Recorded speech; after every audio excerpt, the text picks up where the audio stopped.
Ever found a love so good, so good? Never, never am I ever getting over with you. Nothing will change it. All I can say is never, never have I ever found a love so good, so good. Staring into your eyes makes my heart come alive. Suddenly brought to life when I met you. Reaching beyond the skies, running deep, stretching wide. Perfect love realized here with you. Now this love is for real, you will never let go, never let go. Oh, and it's more than just words, love beyond my control, out of control. This is real love, this is real love. This is real love, this is real love.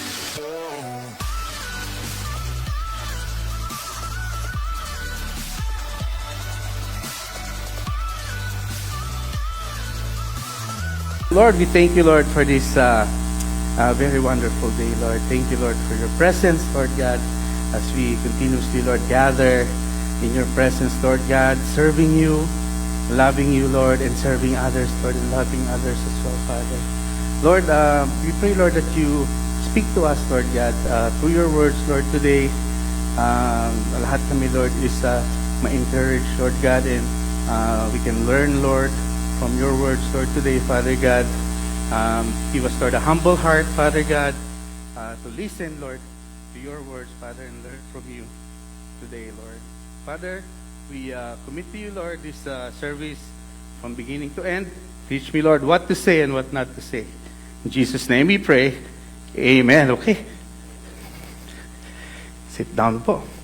So, hearing po. Kamusta po ang ating hearing skills? Natawa si Pastora. Oh. Si Pastora po kasi medyo mahina ang pandinig. Pero it doesn't mean na she doesn't know how to listen. Medyo mahina lang yung pandinig niya. So, hearing aid. So, yung hearing po kasi is one of the most important aspect and ingredient sa relationship natin. Ano po? Maski yung Bible, sinasabi ng Bible na we should be quick to listen, slow to speak, and slow to anger. Tama po ba? Amen po ba? Familiar po tayo doon, ano po? So, ang Lord po, binigyan niya tayo ng 2 tenga at 1 bibig. Alam niyo ba kung bakit? Kasi the Lord is encouraging us to use our ears to listen more than to speak more, to talk more. Ano po? Kasi most of the time, kahit sa prayers po natin, when we pray, do you notice na when we pray, we speak more, di ba? We speak a lot. Di ba? Lord, gusto ko to, Lord. Lord, I like that. Lord, I want that. Lord, sana po, bigay niyo po sa akin to. Di ba? We talk a lot, di ba? But are we listening? Di ba? Minsan, sa sobrang dami ng sinasabi natin kay Lord na gusto ko to, Lord. Gusto ko yan. Yung Panginoon, hindi na naging Panginoon. Naging pengi noon na. Ang Lord. Lord, pengi noon. Pengi nito, pengi niyan, di ba? So, have you tried sometimes na when we pray, we sit for a while, and then we listen. Hindi naman kailangan audible yung voice ni God na, hello, anak. Lord, ikaw ba yan? Mga ganon, di ba? Minsan, yung kadalasan yung mga words ni God is yung little still voice. Di ba? That when you sit down and pray, when you your quiet time, nagsispeak si God sa atin through His words. Amen po ba? So sabi po dito, we live in a world, well, daming distraction, di ba? Social media, news, opinions, fear, pressure, madami, di ba? Ang daming mga distractions, di ba? May nape-pressure tayo, Lord, ako, katapusan na naman, or due date na naman. Andiyan na naman si Judith. Mape-pressure na naman tayo dahil si Judith laging nandyan. Every 15th or 30th, may si Judith, binibisita tayo. Di ba? So, ngayon, ang tanong natin, does God still speak today? Totoo ba? Nagsasalita pa rin ba si God today? Di ba? So, the Bible says, clearly, ano sabi? Yes, di ba? God has always desired to speak, not to a select few, but to His people. Christianity is not just about rules, rituals, religion. It's about relationship. Ano po? Relationship requires communication. So, communication, may nagsasalita, may nakikinig. Diba? Kaya, alam naman natin yun. We are all grown-ups and understand the requirements for communication. Ang sabi ni Jesus, kanina sa binasa natin, my sheep hear my voice. Diba? Sabi na ito si Moses, na-experience niya na kausapin siya ni God face to face. No, remember niyo po yung storya ni Moses, nakita niya yung burning bush, di ba?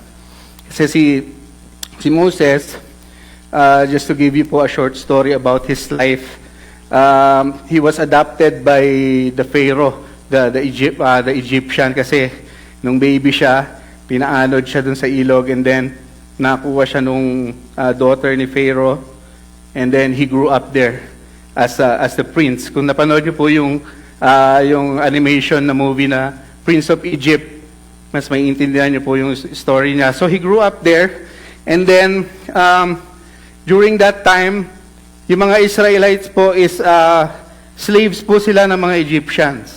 So they were there, and they're doing hard labor. And then si Moses, nakita niya one day na yung isang Israelite is ginugulpi, yung nilalatigo nung isa sa mga soldiers o guards ng Egypt, and then he ended up committing murder. Pinatay niya yung soldier o yung guard na lumalatigo dun sa Israelite. So, nag-fled siya. Tumakbo siya kasi natakot siya na siyempre, paparusahan siya dahil pumatay siya ng Egyptian. No? So, for 40 years, tumakbo siya, naging shepherd siya nung naging father-in-law niya, eventually. Kilala niyo po ba yung father-in-law ni Moses? Si Jet Li. Jethro. Si Jethro, so eventually napang-asawa niya yung anak ni Jethro. So for 40 years, naging shepherd siya, naging pastol siya ng mga sheep ni Jethro. And then one day, nakakita siya ng burning bush.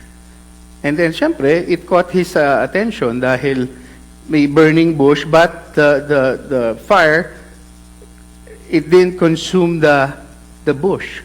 Saan siya nakakita ng ganon? So, syempre, shepherd siya.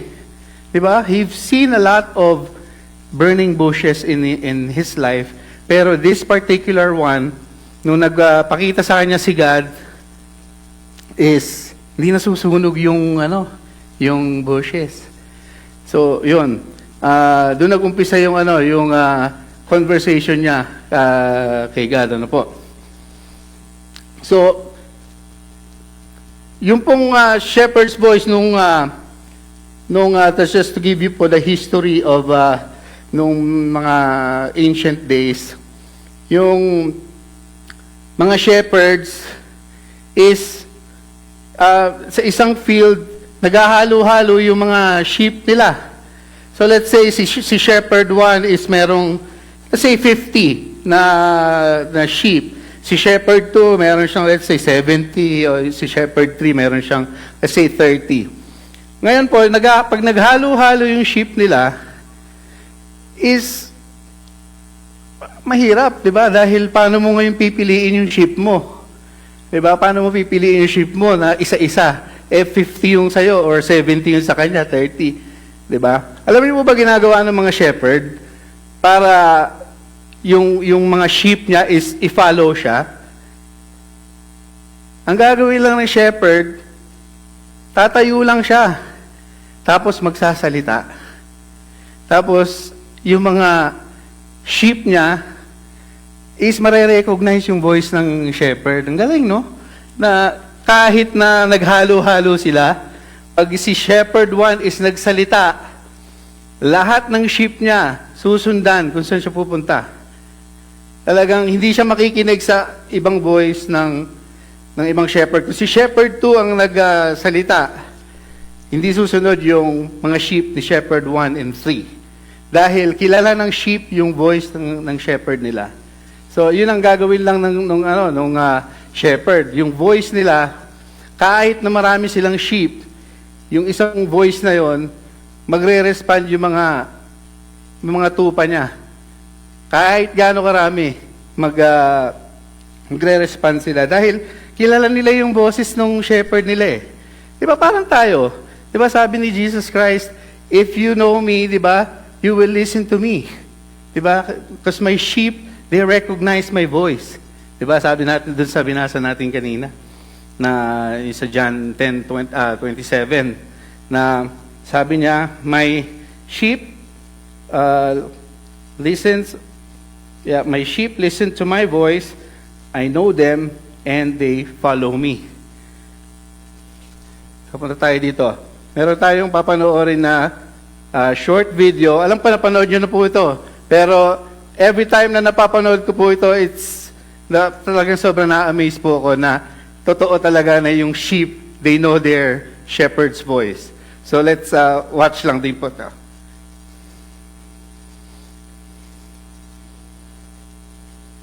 Maya, pa-help naman oh. Paki-play naman. Yeah.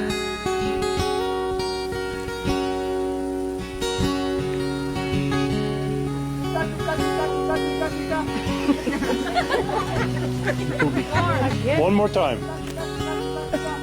Oh, one is.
Amen. Praise God. Ano po, nakita niyo po? Ang galing, ano?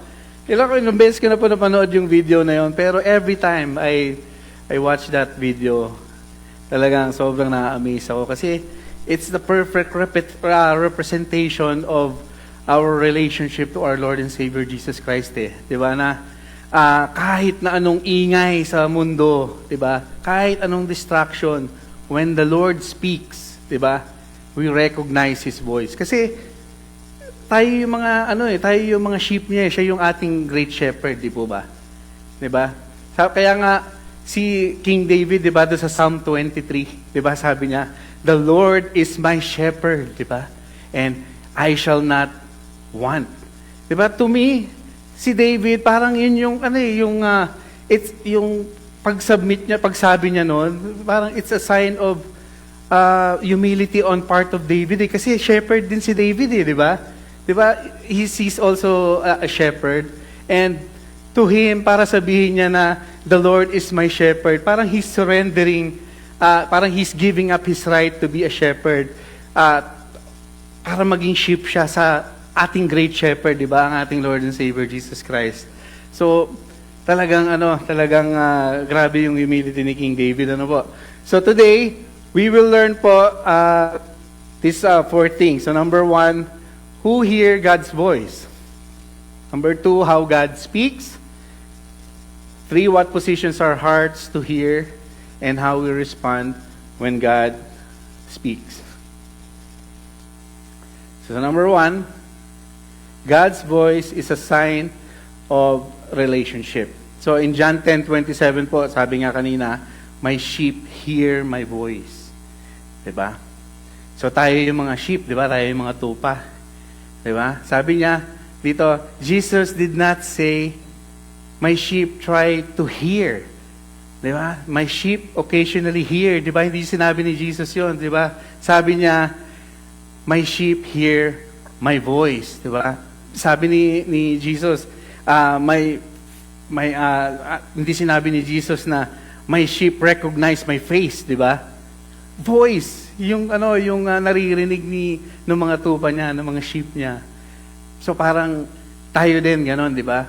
So sabi dito, sheep recognize the voice of their shepherd because they spend time with him. In the same way, God's voice flows from relationship. That's why sa GIA community, we are encouraging everyone to spend their time for their quiet time, for their daily devotion, para ma-build natin yung relationship natin kay God. And then, not religious performance, hindi rin based in performance yung ating pinapractice, ano po. Although we are already been saved by grace through our faith sa ating Lord Jesus, 'di ba, yung performance, yung religious performance is hindi po siya requirement for our salvation. 'Di ba? But instead, yung good works po natin is a byproduct of our salvation. Amen po ba?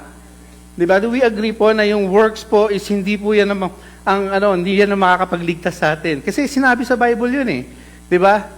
Nasabi doon, we have been saved by grace through faith in Jesus Christ and not by good works so that no one will boast. 'Di ba? Kasi kung ang good works ang requirement, ano pang silbi ng death and resurrection ng Lord Jesus natin? 'Di ba? Kasi lahat tayo, we all fall short 'di ba? To the glory of God. 'Di ba? That's why He needed to send His Son to save us.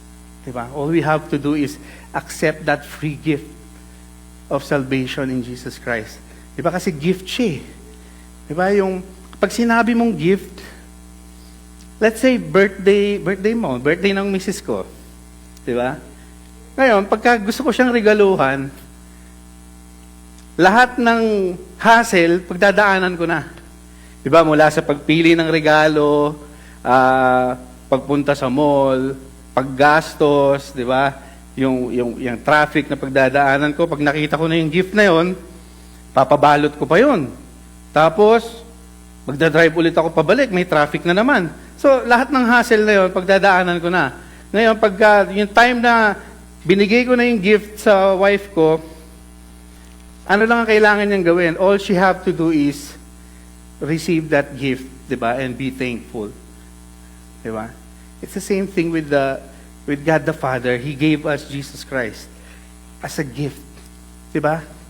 Si Jesus Christ, lahat ng hassle, lahat ng punishment na deserve natin is kinuha niya na lahat eh. Di ba? Hindi na natin kailangan pagbayaran dahil pinagbayaran niya na. Amen po ba? Pinagbayaran niya na eh. Kaya, tanggapin niyo lang yon yung regalo.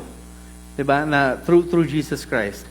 So dito, sa Exodus 33:11, ang sabi po dyan, Moses and yung friendship na kay God. Di ba? Sabi po dito na yung sa relationship po, yun yung kailangan natin, yun yung sign. Kailangan ma-build natin yung relationship natin kay God. Di ba? Like, for example, sa mag-asawa na lang, yun na lang pong example natin. Ano po? Sa mag-asawa, you need to spend time with your wife, with your husband, di ba? So that you know him or her. Lahat ng ayaw niya, lahat ng gusto niya, malalaman natin. Di ba? Na, like, ako, if I go to the mall, and I walk in the mall, and I see, like, say, for example, a boutique. No, makikita ko, meron ako nakita doon, for example, na bag. Di ba, bag? Kasi usually, mga asawa natin, mahilig sa bag yan eh. Diba? Pag nakita ko to, yung design ng bag nito, alam ko kagad na, ay, gusto ng wife ko to. Di ba? Gusto ng asawa. Kasi, yung relationship ko sa wife ko, na meron ako, is hindi kapareho ng relationship ko kay Kuya Sean. Di ba? Kasi pag ako, nagpunta ako sa mall, may nakita akong bag, hindi ko alam kung ano yung gusto niya. Di ba? Kasi wala akong relationship na kapareho sa wife ko. Di ba? So, that's why yung relationship natin kay God is kailangan meron tayong intimate relationship. Di ba? Parang sa mga asawa natin, di ba? Kailangan meron tayong intimacy sa mga asawa natin, especially sa Lord. Di ba? Amen ba? Kailangan natin ng intimacy kay God. So when you say intimacy, malalim yun. Malalim na kind of relationship yun when we say that developing the relationship intimately with the Lord. Sabi dito, God didn't speak to Moses only as a leader. He spoke to him as a friend. Di ba sabi kanina dun sa kanta niya na kinanta ng CMA, I am a friend of God. I am a friend of God. He calls me friend. Talagang, ano pa rin yung pagka-CMA, lumalabas pa rin eh. So, ayun po, di ba, sabi dito, ito yung mga attributes ng pagiging friends, di ba? Sabi dito, friends talk. Di ba? Siyempre, pagka magbibuild ka ng relationship sa isang tao, you need to talk, di ba? You need to communicate. Friends, not only talk, they listen. Di ba? Listening, talking and listening. Kasama po yan. Friends recognize each other's voice. Tama ba? Ang nauuka. Inom muna ako, ha?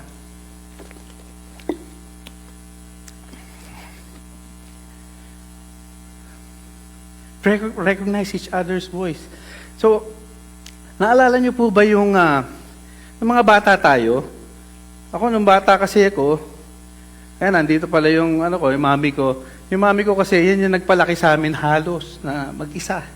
Kasi si daddy, alam mo, kailangan niya mag-sacrifice. Lagi siyang nasa sa barko. Kasi seaman si Airpats eh. Talagang electrician yan sa barko, no? So, si mami, siya talaga yung nagpalaki sa amin. Sa aming 4 na boys. 4 boys po kami. So, imagine niyo po, kita niyo yung mami ko, oh. Kita po, 67 na yan. She just celebrated her 67th birthday on January 1st. Pero tingnan niyo naman po si mami, looking young. Kasi mababait yung mga anak niya eh. Hindi ka namin siya binibigyan ng konsumisyon masyado, di ba? Amen ba, mami? So, yun po si mami, no, yun yung relationship po namin over the years is na na-build po namin. Na yung pag nasa labas kami magkakapatid, naglalaro kami. Like for example, sa street, no? Kahit anong dami ng bata, kahit ilan kami na magkakasama, pag si Mami nagsalita, sumitsit lang yan. Shh! Talagang kaming magkakapatid, alam namin kung kaninong sit-sit yun. Shh! Di ba? Na-experience niyo po ba yun? Sino naka-experience sa inyo nun? Na, siguro, yung mga medyo kasing edad namin. Kuya Peter, na-experience mo ba yun? Yung isang sit-sit lang yan, shh, ganun lang. Di ba? Ako na-experience ko po yun dahil tatlo na rin po yung anak ko. Pagka nasa playground sila, kasi kami nung bata kami, wala kaming playground, wala kaming spray pad, mga ganon. Sa ulan lang kami naglalaro noon eh. Ngayon, yung mga anak ko, pag nasa spray pad sila or sa playground, kahit anong dami ng bata doon, pag tinawag namin yung name nila, nagre-respond sila. Kasi kilala nila yung boses namin eh. Di ba? Same thing. Kahit yung mga anak ko na nandun, tumawag sila sa amin, tinawag nila yung name namin, Mom, Dad. Nare-recognize kagad namin yung voice nila kasi meron kaming relationship na build namin yung relationship namin. Diba? So, napaka-importante nun na ma-build natin yung relationship natin sa Lord. Kasi, isipin ninyo, parang, ang sarap isipin, no, na kahit anong ingay, kahit anong pinagdadaanan natin, let's say, na-diagnose tayo with something, no, na may sakit tayo, or na walang tayong trabaho, diba? Or yung sa mga wife hours, di nila alam kung ano yung kukunin nilang course, diba? Parang ang sarap na isipin na pag nagsalita ang Lord, yung alam natin kung saan niya tayo gustong dalahin, diba? Like, halimbawa, hindi natin alam kung hindi natin alam kung ano yung career na kukunin natin, di ba? Yung sa mga single, hindi natin alam kung sino ba yung, Lord, sino ba yung papakasalan ko? Sino ba yung the one para sa akin? Di ba? Lord, ano bang career ang kukunin ko? Ano bang trabaho ang kukunin ko? Lord, ano bang negosyo ang tatayo ko? Saan bang negosyo ko magtatayo ulit? Yung branch ba ng negosyo? Lord, ilang oras ng overtime ba ang tatrabahuhin ko for this week? Di ba? Yung maririnig mo yon na yung voice ni God, pag nagsalita siya, alam mo kagad kung ano yung gusto niyang ipagawa sa'yo, di ba? Di ba yung, hindi naman masama na mag-overtime, di ba? Hindi masama yun. Di ba? Pero sometimes you have to check your heart. Di ba? Minsan, available yung overtime, pero nako-compromise naman yung time mo for your family, for church, for God. Di ba? Minsan, parang nagiging greed na ba siya? Nagiging greed. Kaya dapat mag-ingat tayo dyan sa greed. Kasi alam ko, hanggang 12 na ngayon yan eh. Yung greed. Di ba? Grade 1, grade 2, grade 3, hanggang 12. Di ba? Biro lang. Joke lang po. Pinapatawa ko lang po kayo kasi parang inaantok na kayo eh. So, ingat po tayo sa greed. Dahil delikado po yan. Isa sa mga deadly sins po ang greed. Ano po? So, ito po yung picture ng yung pag-intimate kayo kay God. Isipin ninyo, si Jesus, kausap ninyo, di ba? Katabi nung yung isang mama doon. Kakwentuhan niya si Jesus Christ, di ba? Parang close talaga sila eh, no? Tapos yung isa naman, kasama niya sa beach, naglalakad, nakaakbay pa sa kanya si Jesus. Ma-imagine ninyo, ganyan yung relationship natin sa Lord. Di ba? Tapos yung isa, look, parang, pa siya, yung, parang nagsasabi siya ng problema niya kay God, di ba? Dapat ganun din tayo. Kasi, minsan, imbis na tumakbo tayo kay Lord, minsan, pupunta pa tayo kay Besh, may problema ako, Besh. Di ba? Minsan gano'n eh. Di ba? Pare, may problema ako, pare. Di ba? Minsan, mas pinakikinggan pa natin yung tao, yung boses ng tao, kaysa sa boses ng Lord. Di ba? Kaya minsan, di ba tayo mga tao, minsan lagi tayong nag-a-ask tayo ng sign, Lord, siya na ba talaga? Sabi na, ang ganda niya, Lord, ang gwapo niya, Lord.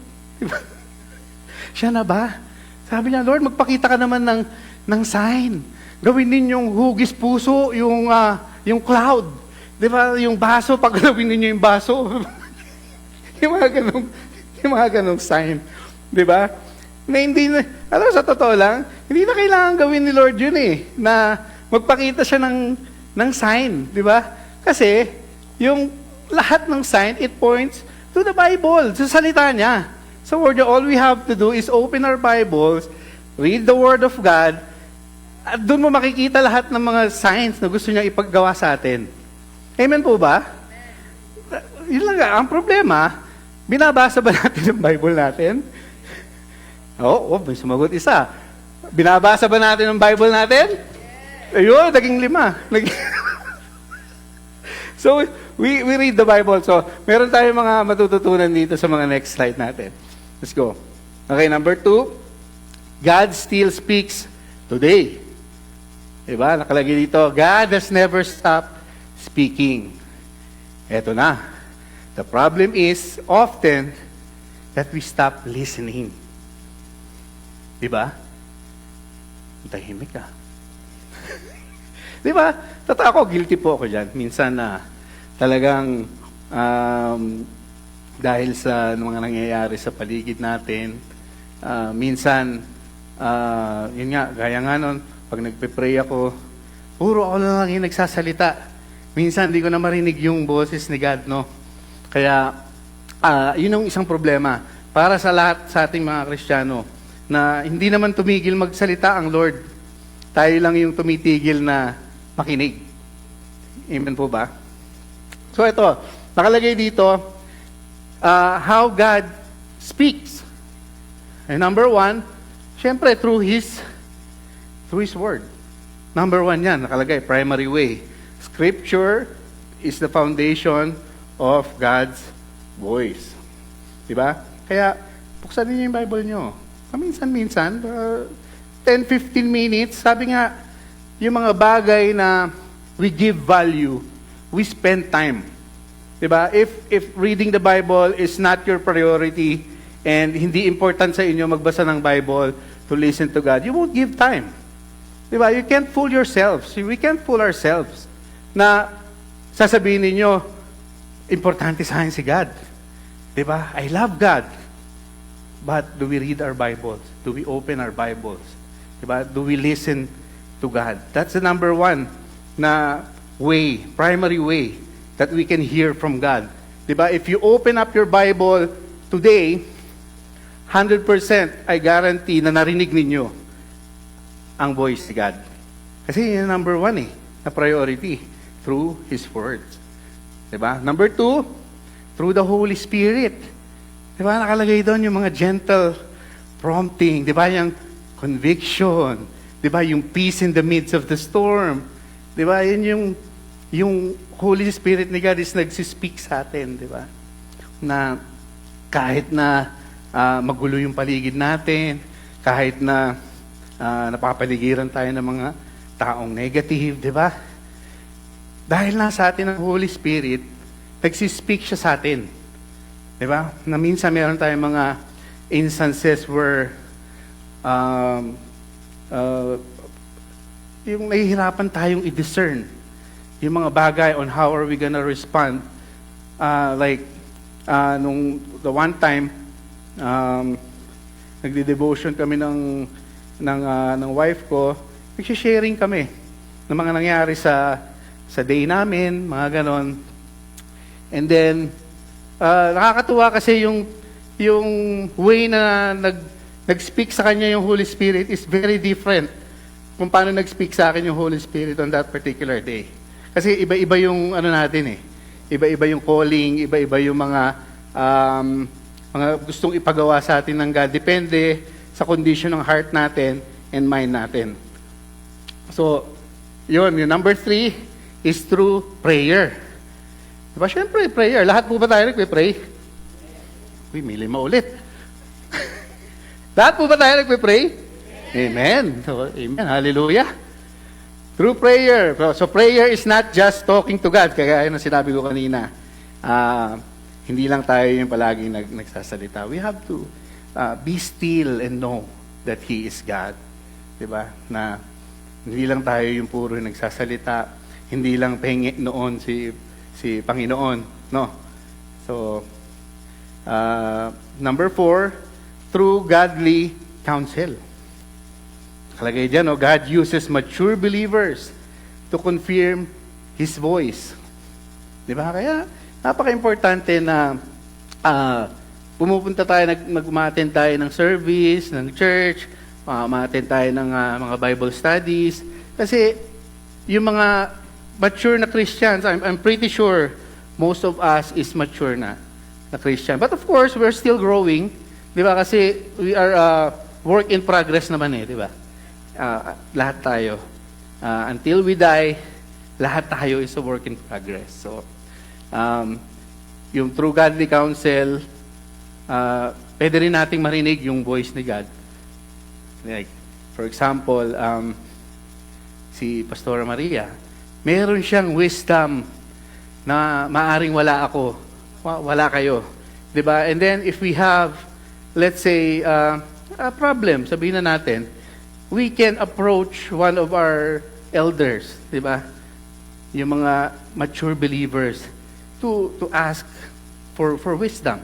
Diba? For on a different perspective. Kasi sometimes we just need a different set of eyes and perspective, lalo na sa mga mature believers. Kaya ni Pastora Maria, Sister Joy, lahat naman tayo mature na. Pero we have different levels of maturity in terms of sa faith natin. Amen po ba? Okay, so number 3. What positions us to hear God's voice? Number 1, syempre, ang sabi? Willing heart, di ba? God speaks to those who are ready to obey. Not just here. Again, sa Jesus is Alive community, di ba lahat tayo, we are encouraged to have that attitude of hearing and obeying. Di ba? Kasi hindi lang tayo pwedeng hear lang ng hear eh, di ba? Kailangan may kasunod yun na obedience, di ba? Hindi rin tayo pwedeng obey lang ng obey. Di ba? Without hearing. Amen ba? Amen po ba? Hindi pwede yun kasi minsan mapapahamak tayo eh pagka obey lang tayo ng obey. Di ba? Kaya kailangan yung hearing and obeying, magpinsan yan eh. Di ba? Lalo na sa ating mga Kristiyano. Di ba? Yan, talagang magpinsan yan. Magkamag-anak yan, dalawa na yan, yung hearing and obeying. So sa number 2, a separated place. Kasi nakalagay dito, noise drowns out God's voice. Stillness amplifies it. Amen? Kasi pagka maingay, yung gaya ko nga na sinabi ko kanina, pagka sobrang dami nating mga pressure sa buhay, nape-pressure tayo sa mga deadlines, sa mga babayarin, dahil si Judith, nandiyan na naman. Tapos, sa trabaho, ang dami nating mga responsibilities, di ba? Na humihina yung boses ni Lord. Pagka nagfo-focus tayo dun sa mga yon, sa mga bagay na yon. Di ba? Parang yung radyo, di ba? Pag hininaan mong gano'n, minsan, hindi mo marinig eh, di ba? Pero, pagka willing ang heart mo to listen and to obey, lalakas yung boses ni God. Kahit maingay. Kahit ang daming mga struggles, di ba? Problema sa buhay. Mas maririnig natin ang boses ni Lord. Di ba? So, separated place, ayun yung quiet time. Pagka nasa kwarto lang ninyo kayo. Or pag break time ninyo. Like for example, ako po sa akin, yung gagawin ko example, yung sarili ko. Pag break time ko po, yun yung time ko to pray and to listen to God. Nagbabasa ako ng scriptures, tapos nagpe-pray ako. Kasi yun lang yung time na tahimik eh. Pwede akong pumunta doon sa kotse ko, tapos andun lang ako, nakaupo lang ako, and then I can read the words of God. Nanonood ako ng mga videos na nakaka-encourage para sa akin. So, yun po. Number 3, a humble spirit. God resists the proud, but speaks to the humble. Tama naman po natin yan, di ba? Sabi sa Bible, di ba? God is opposed to the proud and gives grace to the humble. Di ba? It takes humility for us, sa lahat tayo, to all of us followers of Jesus Christ. It takes humility to listen and to obey God's word. Kasi most of the time, nagpe-pray tayo and then we are expecting a different result. Di ba? Naranasan niyo na po ba yun? Na meron tayong pinagpe-pray, pero yung results that we are expecting is different doon sa answer ni God. Like when we pray kasi, tatlo yung answer ni God eh. Di ba? One is yes. Di ba? Yes. Pagka ang pinagpe-pray natin kay God, ang sagot niya agad, yes. Ang lakas ng amen natin, ang lakas ng hallelujah natin. Amen ba? Di ba? Masaya eh, di ba? Like, you are praying for, like for example, this job, di ba? This person, or like this business. Di ba? And then we ask God and we pray for God for those. And He said yes. Grabe yung taas ng hallelujah natin niya. Talagang dalawang kamay pa. Lord, thank you! Ang bait ninyo. Diba? Eh, yung pangalawang answer niya, sometimes no. Diba? Paano pag no yung sagot ni God? Diba? Naniniwala po ba kayo na God is good? Mabuti po ba ang Lord? Diba? God is good. All the time, no? God is good all the time. Hindi natin sinasabi lang yon just for the sake of saying it.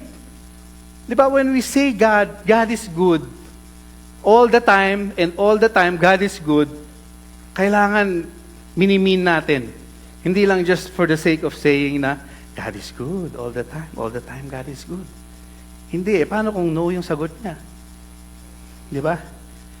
Sabi nga nila na yung prayer natin when God says no, it doesn't mean that it's God's rejection on our part. Most of the time, it's a redirection from the Lord. Diba? We are praying for that person, diba? Na Lord, bakit hindi siya? Diba? Bakit hindi ito yung trabaho? Ito yung gusto kong trabaho, Lord. Diba? Pero most of the time, pag sinabi niyang no, it means that there's something better. Diba? There's something better. Na sabi sa Bible, diba? Our thoughts is not His thoughts, diba? And His ways, not our ways, because His thoughts is higher than our thoughts, and His ways is higher than our ways. Diba? Amen ba? So when we are praying for something and God says no, it's not a rejection. God is just redirecting us to His purpose and to His will. Amen po ba? Diba? Yung pangatlong sagot niya is, wait, not yet. Diba? Not yet. So, minsan, if we are praying for something, of course, tayo, human as we are, we have our own deadline, timeline, diba? Na Lord, sana sa katapusan, akin na siya. Yung trabaho na yun. Hindi tao, ha? Lord, in the next 3 months, is sana promoted na ako. Mga ganon, di ba? Yun yung sarili nating timeline. Nasa tingin ko, parang, pride in our part eh. Kasi, we are not considering God eh. Di ba? Na hindi tayo yung fully surrendered the Lord. Instead of sabihin natin na, Lord, na ganito, sana in this timeline, is ma-achieve ko na to or makuha ko na to. Diba? But instead, we should say, Lord, let your will be done. Diba? In this particular prayer need, yung long-standing prayer. Lord, if it's not your time yet, I surrender to you. I give everything to you. Because you are God, you're sovereign and you're on the throne. Yan po ba? Okay, humble spirit, natatapos na kagad. Number 4, recognizing God's voice. Jesus said, they know my voice. Diba? Sabi nga dito, God's voice bring peace, not panic. Number 2, it produces clarity and not confusion. Number 3 is, it aligns with the Scripture.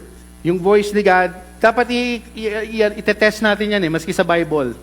Sinasabi na every word, kahit na nanggagaling sa mga teachers natin, sa mga pastors natin, di ba, kailangan itetest mo siya kung align ba siya sa Scripture.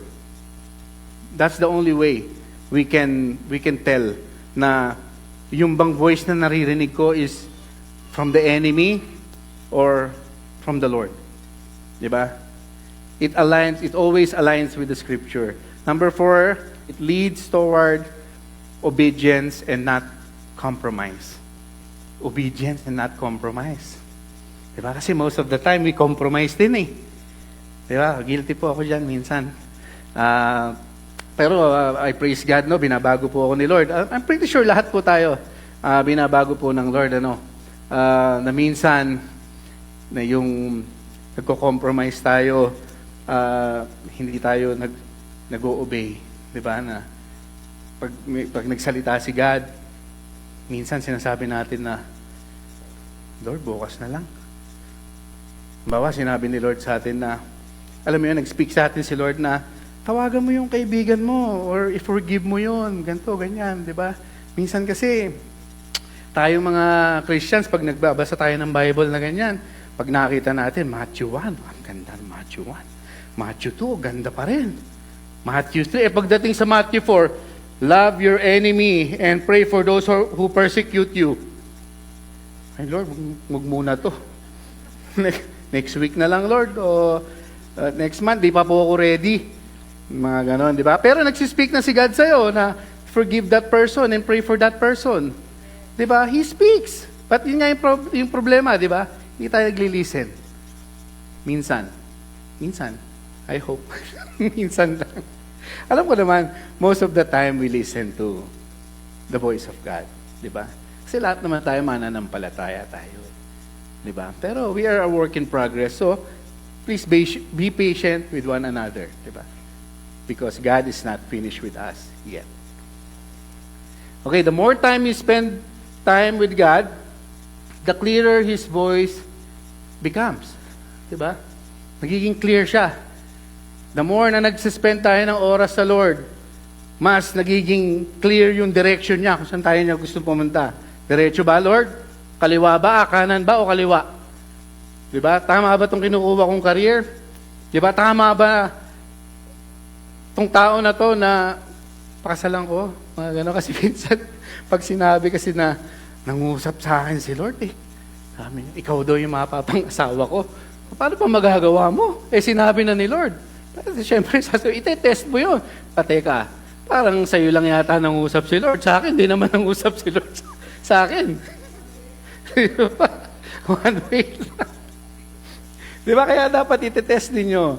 Kasi hindi lahat ng mga ganyan na sinabi na, nangusap sa akin ng Lord na sabi niya, bigay mo daw sa akin yung mas madaling trabaho. Ito daw sa iyo ngayon yung mas mahirap na trabaho. Mga ganon, di ba? So, dapat itetest ninyo. Hindi lang yung, yung pag narinig ninyo na nangusap ang Lord, di ba? Yun na yun, di ba? Itetest ninyo. Doon sabi, di ba? Dapat naka-align sa Scripture. Okay, next. Number 5, hearing leads to following. Yun nga, John 10:27, they hear my voice and they follow me.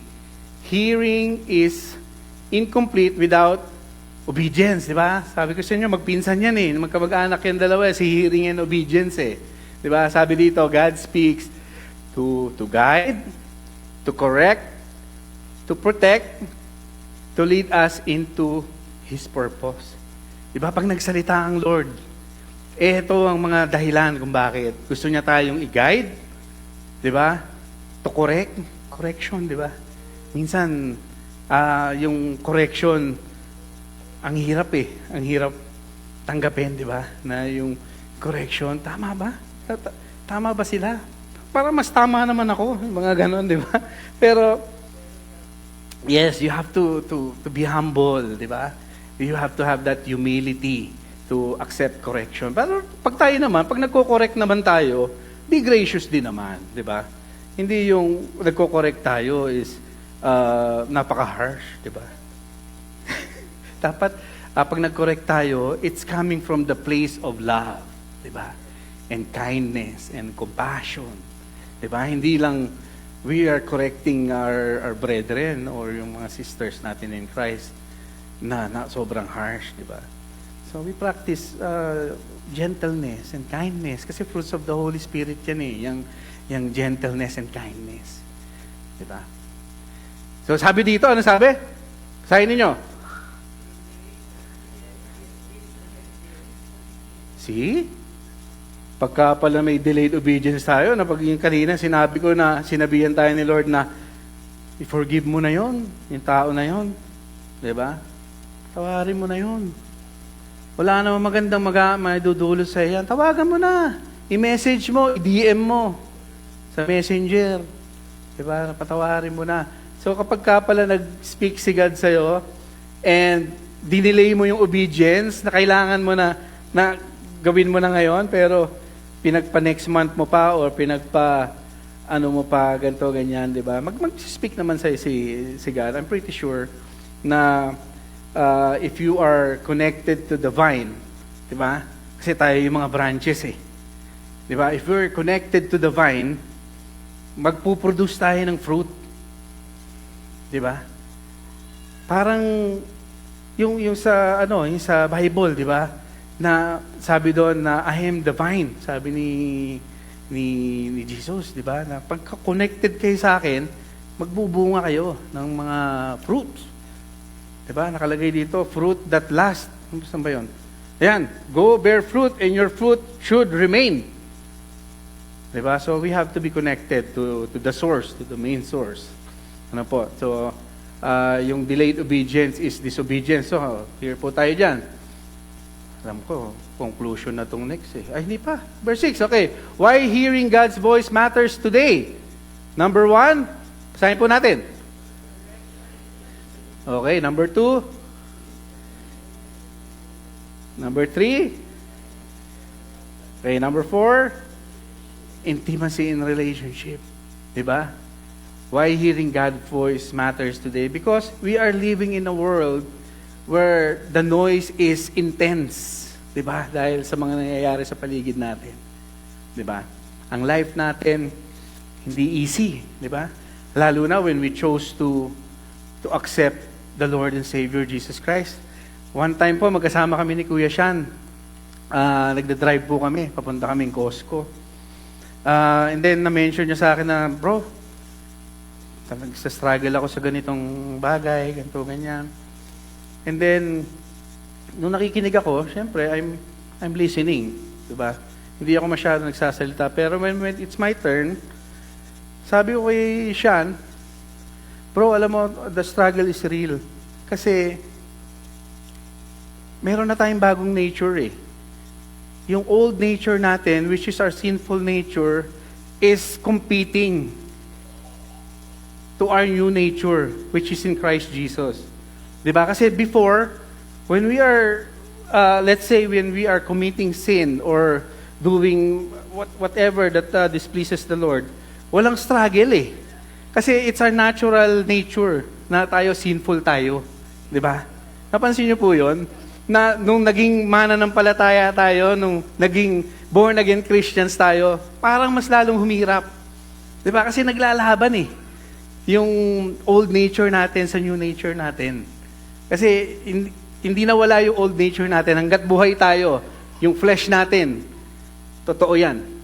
Buhay yan. Lumalaban yan sa new nature natin in Christ Jesus. So, talagang sinabi ko kay Bro Sean na I feel the same way. Sabi yung ganun, I still struggle sa mga bagay-bagay na nangyayari sa paligid natin.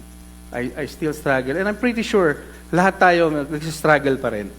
Dahil, yun nga, yung old nature natin, which is our sinful nature, is still in effect.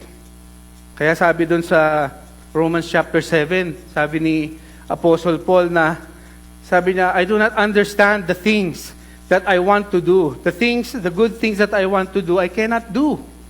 But the things that I do not want to do, I keep on doing. Diba?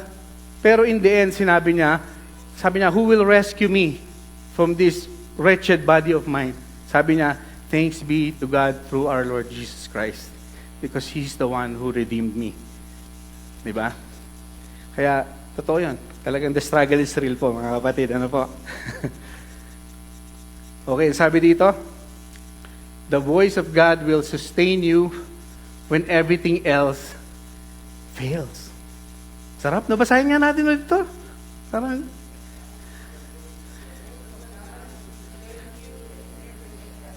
Yes. Amen. Hallelujah. Totoo po eh. Totoo na yung voice ni God, hindi niya tayo dadalahin dun sa ikasasama natin. Kailangan lang marinig natin yung voice niya. 'Di ba? And yung mga ways kanina na mention ko on how to hear God's voice is number 1, through reading His words, 'di ba? By praying, by listening to godly counsel, 'di ba? Through the Holy Spirit. So yun po yung ways po natin. Ano po? Are you still following po? Naiintindihan po, no? Okay, conclusion na. Sakto, 4 o'clock na. Okay, conclusion. Ang sabi, God is not silent. He is a speaking God. He desires friendship, not distance. Just like Moses, just like the sheep of Jesus, you were created to hear God's voice. The question is not, does God speak? And the real question po is, are we listening? Yun ang real question. Kasi itong question na po itong does God speak, hindi siya valid na question eh. Kasi we all know that God, our Heavenly Father, the Lord Jesus Christ, is always speaking to us. Diba? So, paano? Through the Bible, Holy Spirit, sa mga godly counsel natin, diba? Doon natin maririnig yan. All we have to do is to build that relationship with the Lord. So mga kapatid, as we close po, may we hear the voice of God. Not only today, but for the rest of the year. Gawin po nating priority na makinig sa boses ng Lord. Na ngayon, natutunan po natin na paano natin malalaman na kung yung voice ba na naririnig natin is from the Lord or from outside. Diba? So, may we ask everyone po to stand up as we close po in prayer. And CMA, can you just play po yung available. Sana po, yun nga, prayer ko rin po, na for this year is we make ourselves available to the Lord.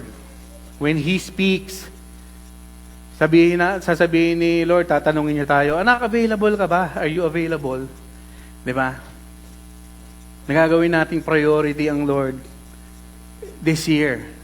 Sa lahat ng mga gagawin natin, the Bible says nga po, whether we eat or we drink, diba? Everything that we do, we give glory to God. Amen po ba? Lahat ng mga gagawin natin is we should offer it as a living sacrifice to our Lord and Savior Jesus. So, just keep on reading your Bible, spend time with God. Spend time. That's the only key. You have to develop that relationship with God, the intimate relationship with the Lord, so we can hear clearly the voice of the Lord this year and moving forward until He call us to the last destination. Pero wag muna ngayon. Matagal pa. Tagal pa po, no? So, sana po meron po tayong natutunan for today about hearing God's voice and building that relationship, yung para pong kagaya ni Moises po na when we pray, when we talk to God, it's like we are talking to our friend. Di mo? Sabi nga doon sa kanta ni Israel Yuto na I am a friend of God, di ba? And He calls me friend. Di ba? He calls me friend. I am a friend of God. Sarap sabihin, no? Na kaibigan ako ng Lord. Di ba? And kaibigan ko rin ng Lord. So, okay, let's close po in prayer. Heavenly Father, Lord Jesus, Lord, thank you so much, Lord God, for this day. Thank you, Lord, for your words today, Father. Thank you, Lord, for opening, Lord, our ears, our hearts, Lord, to receive, Lord, your words today, Father God. Lord, thank you, Lord, for continuously, Lord, speaking, Lord, to us, Lord. We know, Lord, that we are living in a world, Father God, where there's lots of noise, Father God, lots of distraction. Ang daming mga bagay, Lord God, that will draw us away, Lord, draw our attention away from you, Lord. But we know, Lord God, that we are, Lord, your sheep, Lord, and you are, Lord, our great shepherd, Father God. You are, Lord, our great shepherd, Lord Jesus, that when you speak, Lord, through your words, we can hear you, Lord, immediately and clearly, Father God.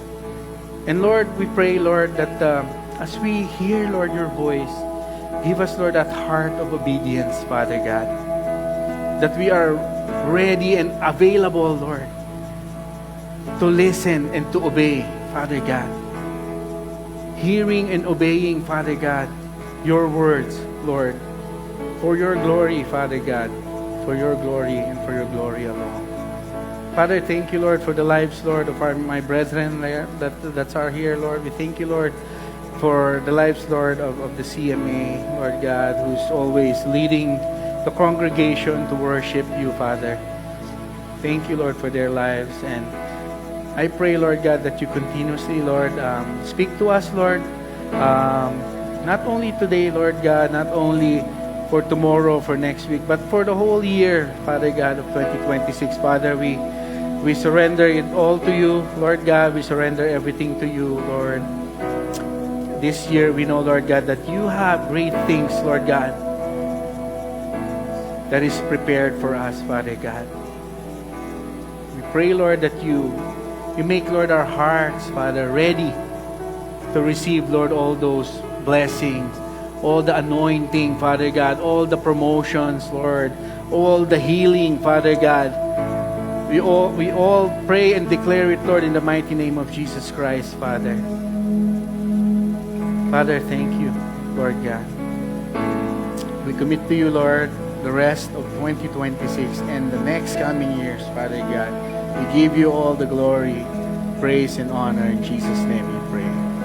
Amen. Amen. Pastora, take away. God bless po sa lahat.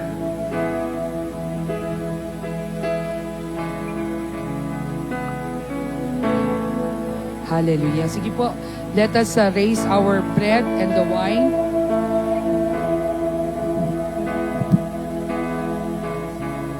Hallelujah. In 1 Corinthians chapter 11, verses 23 up to 26, it says here, "For I received from the Lord what I also pass on to you, The Lord Jesus, on the night he was betrayed, took bread. And when he had given thanks, he broke it and said, "This is my body, which is for you. Do this in remembrance of me." In the same way, after supper, he took the cup, saying, "This cup is the new covenant in my blood. Do this whenever you drink it in remembrance of me. For whenever you eat this bread and drink this cup, you proclaim the Lord's death until he comes." Let us pray. Dearest God, we thank you so much for this afternoon, for giving us, O Lord, the opportunity to partake your bread and the blood. And Lord, you seek our hearts and our minds. Anything, O Lord, that is not pleasing to you, as we partake it, O Lord, we ask that you forgive us. We thank you, Lord Jesus, that right now we are sealing the blessing of your word that we have heard, O God. May you continue to speak to us. May you continue to show us, O Lord, the miracles and wonders through your words. Help us, O Lord Jesus, whenever we feel weak. Especially, O Lord, when we are struggling on something, O God. With our weaknesses, we declare strength that comes from you. Restore the joy of our salvation, O God. And Lord, as we partake, O God, this Lord's Supper, we are declaring, O Lord Jesus, that you cleanse us, O Lord. You heal our bodies. You heal our minds. You heal our hearts. Give us the anointing spirit. Give us the discerning spirit, that we could be able to listen to your word and acknowledge you, O God, and know that your voice is the one speaking to us. Make us sensitive of your voice, O God. And we thank you for the life, O Lord Jesus, of Kuya Mark that you have used this afternoon. You bless his life. Continue to move in his life, O God. Show him, O Lord God, what else, O God, that you can do in his life, together with his whole family. You return the blessings. You return, O Lord, the strength that he needed, O God. And may you continue to speak to him, O Lord, every time that he is in charge, O Lord, in doing your word. And Father, to us, O God, who is gathered in this place, we are declaring, O Lord, that this Lord's Supper, the bread and the wine, will seal this blessing that we just received. In Jesus' name, amen. Let us all partake.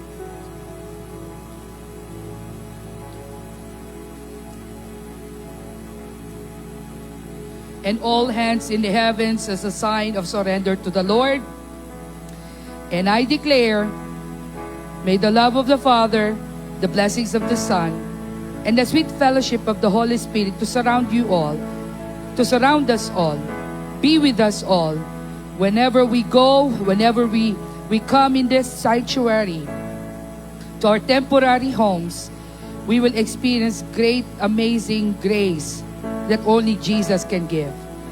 We thank you, God, in Jesus' name. Amen and amen. God bless you all and see you next Sunday. Just a quick announcement, ministry heads, please stay. Quick meeting, ministry heads. So, hallelujah, picture na po tayo, mabilisan lang po. Hallelujah, halika na po kayo. Halika na po kayo. God bless po.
it's love beyond my control, out of control. This is real love, this is real love.